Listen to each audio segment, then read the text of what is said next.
गांव में एक गरीब परिवार रहता था। उनका नाम था रामलाल। रामलाल गांव के एक छोटे से खेत में मेहनत करता था और अपने परिवार का पेट पालता था। उनके पास अपनी पत्नी सुनीता और छोटी सी बेटी गीता। रामलाल के पास बहुत समस्याएं थीं। खेत में कमजोर मिट्टी, पानी की कमी और बच्चे की शिक्षा के लिए पैसों की अभावी स्थिति। लेकिन रामलाल कभी भी हार नहीं मानता था।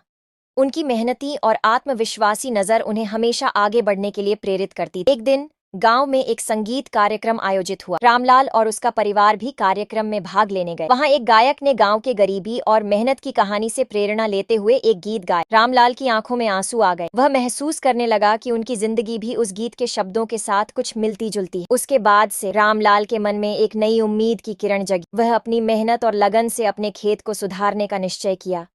उसने अच्छी तरह से खेत की देखभाल की, नई तकनीकों का उपयोग किया और बेहतर उपजाऊ फसलें उगाने के लिए कोशिश की। कुछ महीनों बाद रामलाल के खेत से अच्छी उपज आने, उसने अपनी फसलों को बेहतर दाम में बेचने का मौका पा लिया।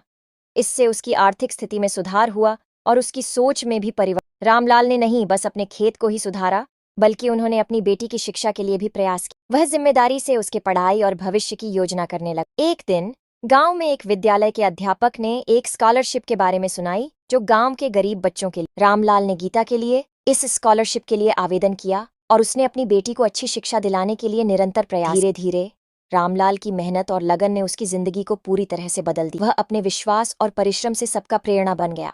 उसने सिखाया कि छोटे सपनों को पूरा करने के लिए बड़ी मेहनत की जरूरत होती है और अगर मन में इरादा साफ हो तो सब कुछ संभव है।